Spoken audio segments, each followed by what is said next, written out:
Supreme court نے پرویز مشرف کو سنگین غداری کیس میں سزائے موت پر حتمی مہر تصدیق ضبط کر دی ہے۔ لاہور ہائی کورٹ کا خصوصی عدالت کی تشکیل اور کارروائی غیر قانونی قرار دینے کا فیصلہ کالعدم۔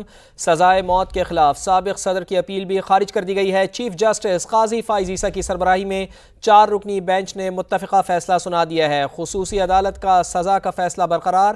وفاق نے سابق آرمی چیف کی سزا کے خلاف اپیل کی مخالفت کی، جبکہ پرویز مشرف کے وکیل سلمان صفدر نے بتایا کہ اہل خانہ کی جانب سے پیروی کی کوئی ہدایات نہیں ملی۔ چیف جسٹس نے ریمارکس دیے کہ ورثاء کی عدم موجودگی میں وکیل کو نہیں سن سکتے، فیصلے مفروضوں کی بنیاد پر نہیں ہونے چاہیے۔ اور اسی پر بات کرتے ہیں، ہمارے ساتھ موجود ہیں بریگیڈیئر ریٹائرڈ فاروق حمید صاحب۔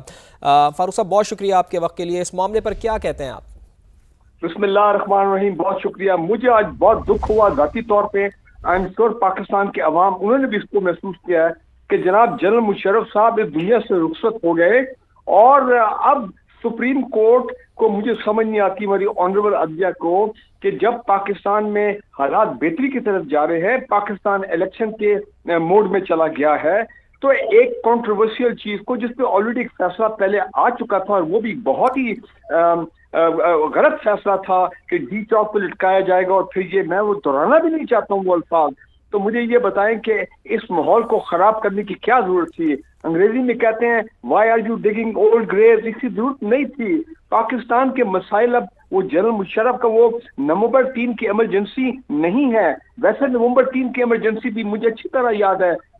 جناب پرائم منسٹر آف پاکستان، اس وقت کی کیبنٹ، اس وقت کی نیشنل سیکیورٹی کاؤنسل، اس وقت کے تمام گورنر، انٹیلیجنس ایجنسیز، سب کی ریکمنڈیشن پہ جنرل مشرف جس کا صدر تھے انہوں نے وہ ڈکلیریشن ایمرجنسی کیا تھا۔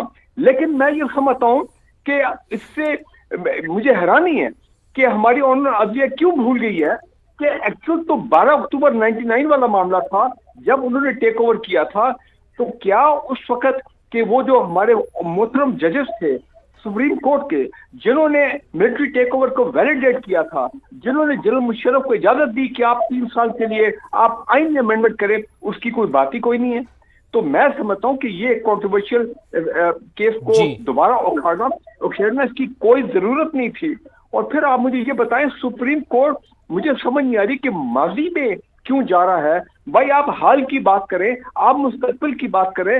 پاکستان کے جو عوام کے مسائل ہیں، جو 50,000 پلس کیسز اس وقت سپریم کورٹ میں پینڈنگ ہیں، جو تمام چیف جسٹس مانتے ہیں، اور وہی ان پہ ٹائم لگائیں، ان کو کلیئر کریں، تاکہ ہمارے سپریم کورٹ کا 130 آؤٹ آف 140 والا وہ جو ایک پوزیشن ہے انٹرنیشنل لوگوں کی نظر میں، وہ تو معاملہ ٹھیک ہو۔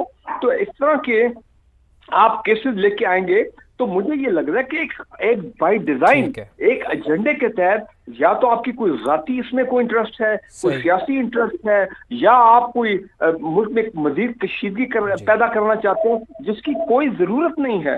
تو میں سمجھتا ہوں کہ آئندہ سے سپریم کورٹ کو بھی چاہیے، بھائی آپ اس طرح کے کیسز کو لانے سے آپ صرف پاکستان کے عوام کی دل آزاری کر رہے ہیں کہ جنرل مشرف جو زندہ نہیں ہے، انہوں نے ان کی ڈیفنس میں وہ کوئی بات نہیں کر سکتے ہیں، کوئی ہے نہیں بات کرنے والا، ان کے خاندان جو ہے وہ اسٹیٹ آف مورننگ میں ہے، ظاہری بات ہے، اور ملک کے صدر رہے۔